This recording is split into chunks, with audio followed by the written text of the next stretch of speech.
En línea Andrés Larroque, me da mucho gusto saludarlo. Andrés, ¿cómo le va? ¿Qué tal, Víctor Hugo? ¿Cómo está? Bien, sé que ha sido un fin de semana intenso, jugó San Lorenzo y ganó. Sí, la verdad que sí. La verdad que hacía mucho. Sorpresas que da la vida, ¿no, Andrés? Sí, la verdad que lo necesitábamos. Y ahora viene el clásico, así que bueno, hay que ponerse con eso. Bueno, ¿cómo se salda este tema del ataque brutal, tan injusto, tan vergonzante a las ventanas de Cristina Fernández de Kirchner, que es un ataque a ella misma y a todo lo que hay en juego? Usted ha dicho algo, Aníbal Fernández respondió algo, básicamente estoy de acuerdo con lo que usted ha dicho, pero me gustaría saber si esto va a terminar mal o bien. A ver, le pongo un poco de contexto, ¿no? La verdad es que a mí, bueno, no solo a mí, sino a muchos compañeros y compañeras con los cuales fui hablando en el transcurrir de esas primeras horas y luego al pasar el tiempo y ver que no había un posicionamiento público contundente, ¿no?, de parte del gobierno o del núcleo central del gobierno, porque por ahí hubo algunas expresiones laterales dando cuenta de la gravedad, ¿no?, de la inusitada gravedad del hecho. Esto es como si hubieran destruido el despacho del presidente, porque presidente y vicepresidente en la Argentina sabemos que es una misma institución.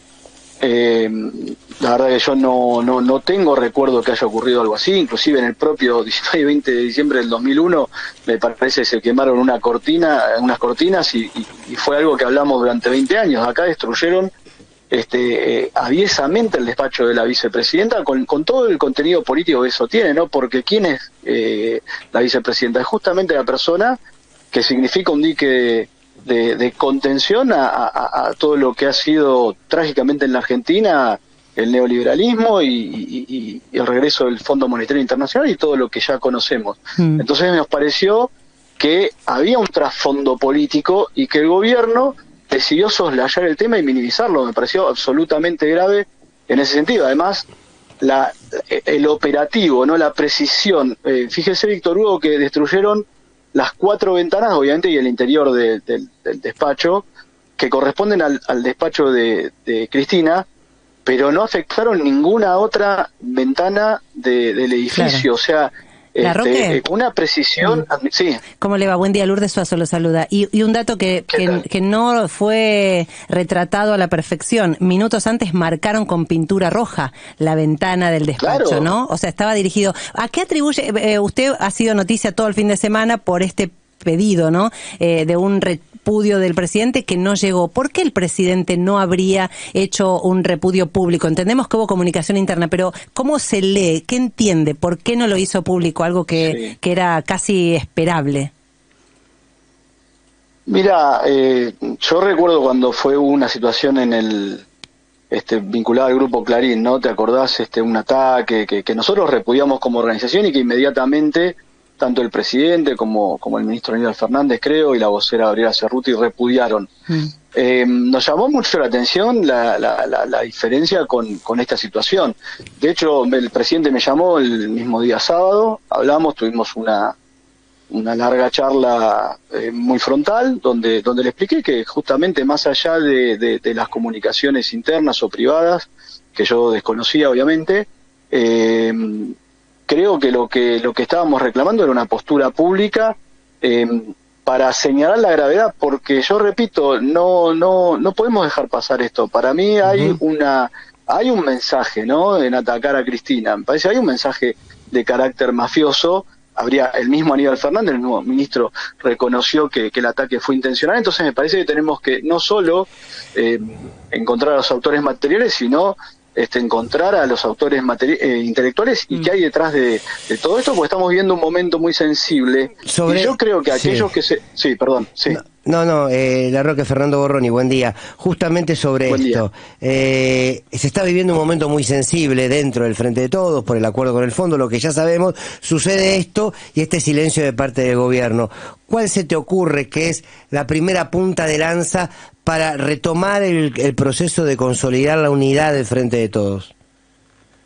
En primer lugar, que se permita la expresión de los diferentes sectores que han constituido el Frente de Todos.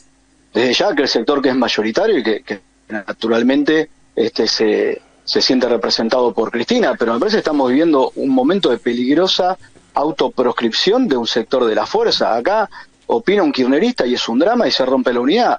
Dice, voy a poner entre comillas, no, porque tampoco me gusta usar, pero alguien cercano al presidente dice cualquier pavada y no ocurre nada, o si no, digamos, está la metralleta del off permanente a la cual nosotros no abonamos. Nosotros decimos las cosas de non y las hacemos con la mejor buena voluntad en términos de entender que estamos viviendo una situación difícil, que, bueno, desde ya nosotros no compartimos el formato en que se llegó a un acuerdo con el fondo.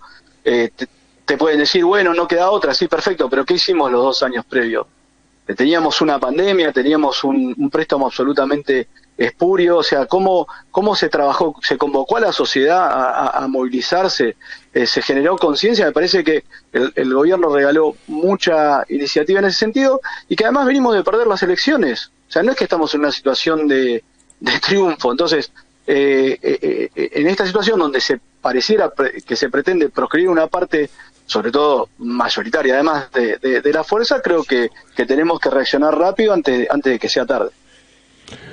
Clarísimo, Andrés Larroque, le agradecemos muchísimo este contacto con las 7:50, más que amable. Bueno, gracias a usted, Víctor Hugo, y a disposición. Andrés Larroque, el ministro diciendo cosas importantes, fuertes. Sí, con cierta me quedo con que cuando habla del kirchnerismo parece que es un drama, ¿no? Porque esto es lo que se está generando. Corre un segundito a un sector del gobierno, también desde los medios de comunicación. El estigma, ¿no? El hecho maldito de la sociedad burguesa, decía John William Cook, era el peronismo. Bueno, ahora dentro de un sector del peronismo parece que el hecho maldito es el kirchnerismo. Y digo ojo porque el año empieza a escaparse como siempre. Ya es primera quincena de marzo la que se está terminando mañana, ¿no? Y cada uno de nosotros debe acordarse de lo que se prometió para mejorar.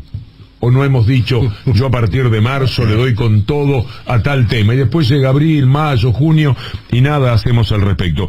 Por ejemplo, el gobierno tiene que salir a los precios, salirle al cruce, como un delantero que se te escapa y lo cruzás a lo perfumo, qué sé yo, como sea, pero tenés que evitar que ese tipo llegue al arco. ¿Cuál es el arco, por ejemplo, del campo? Meternos goles a todos, golearnos toda la vida, quedarse siempre con todo, como si el país fuera de ellos. Así que hay que salirle, porque el año ya es, viste, como un atleta que arranca la carrera agachado, pero después se va irguiendo y entonces ahí está ya lanzado, y me parece que el año viene así. Hay que parar con las discusiones y meterle fierro a lo que todavía nos puede salvar. Miren ustedes la discusión de la violencia contra CFK, el duelo verbal por el silencio del gobierno. La verdad es que el gobierno debió ser más enfático que un chat a Cristina. ¿Qué es un chat? Cristina, ¿qué pasó? Lo lamento. No alcanza de Alberto Fernández a Cristina. Es más lo que se espera. Algo fuerte, algo dicho con toda la energía del gobierno a propósito de alguien que lo integra por esa agresión injusta, infame, estúpida que le tocó recibir. Le pudo poner el gobierno un cacho más de indignación, de solidaridad al asunto, no cabe ningún tipo de duda. Por ahí conversamos con Larroque dentro de un rato, que fue quien lo dijo, y hubo respuesta de Aníbal Fernández, toda gente muy estimada, pero tiene razón lo que dice el Cuervo Larroque. Y lo del fondo ya está, ¿no? Parecería que ya está. Es una tristeza, un bajón, pero si aprovechan desde hoy, si este año recuperan el crédito en lo económico, y esto no solo puede pasar, sino que ya está pasando, porque han mejorado muchas cosas, por ahí podemos conciliar el sueño que nos roban los bárbaros del fondo, ¿no?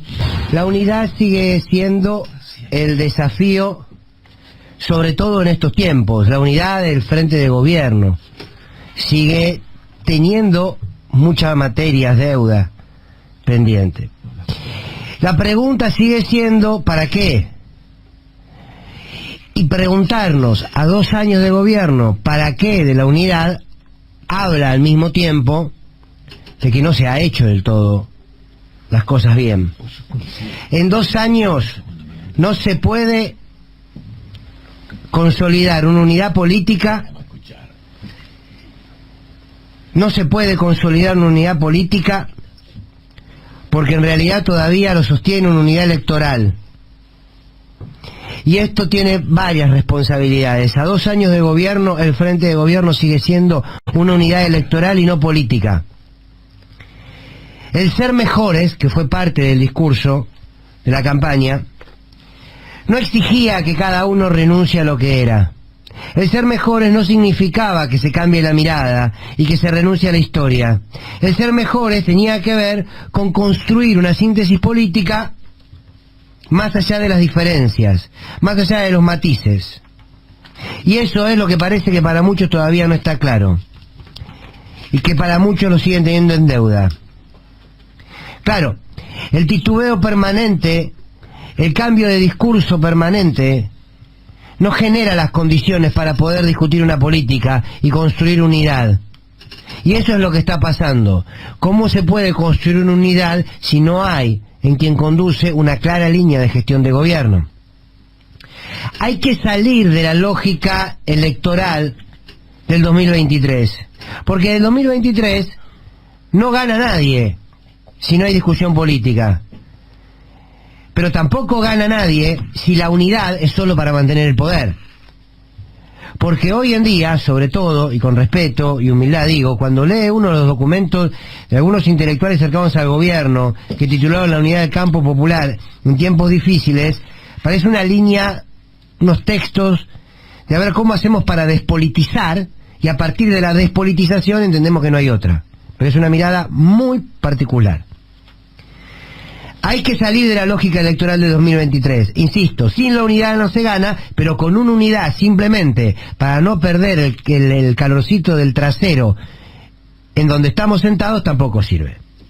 Por eso, lo que debe unir es una gestión, es una mirada a futuro, pero una mirada a futuro desde lo positivo. El discurso y el relato de la unidad para que no vuelva a la derecha está agotado, ¿eh? En 2 años se agotó. Algunos parecen Marcos Peña, hablando de la herencia, diciendo, bueno, tenemos que hacer esto, lo otro, decía Marcos Peña, para que no vuelva el kirchnerismo. O estamos diciendo lo mismo, ¿eh? Estamos diciendo lo mismo. Ahora, hay que construir una agenda, una política consensuada, discutirla, que todas las partes representadas del gobierno sean escuchadas y que se asuma la conflictividad política que exige esa agenda. Y a partir de ahí se va a movilizar la sociedad. Porque no se puede utilizar como excusa que la sociedad no se moviliza, por tanto algunos entienden que al no movilizarse la sociedad masivamente no está reclamando que se vaya por más. Desconociendo que las sociedades se movilizan cuando además de tener una agenda política para hacerlo, tienen una conducción política. Es increíble que quienes se dicen peronismo desconozcan la conducción política en el accionar de la sociedad. La unidad no se construye enunciándola. Unidad para defender la democracia y los derechos humanos. Unidad para repudiar las persecuciones políticas, dice este texto que suma a la reflexión, ¿eh? Tienen preso a Milagro Sala. Todavía. Entonces sí, la unidad para repudiar la persecución política. Tienen preso a Milagro Sala. Hay que cuidar la unidad para cuidar la democracia. 18 millones de pobres. Entonces, es eso lo que hay que discutir, ¿eh? Para consolidar la unidad. La unidad del pueblo, la unidad del campo nacional y popular, la unidad del gobierno, se logra con gestión, para transformar, no para perdurar. Hay que pensar la política para transformar y no para perdurar. Porque de hecho, muchos de los que han perdurado en el transcurso del tiempo, precisamente nunca han transformado nada. Unidad para que el campo nacional y popular gane significa una unidad con gestión política, con representación clara de intereses y con una disputa que esté de cara al voto que significó aquel 48% que hizo a Alberto Fernández y a Cristina Fernández de Kirchner, presidente y vice de los argentinos y argentinas. Hizo a la manera de Fernando Borroni.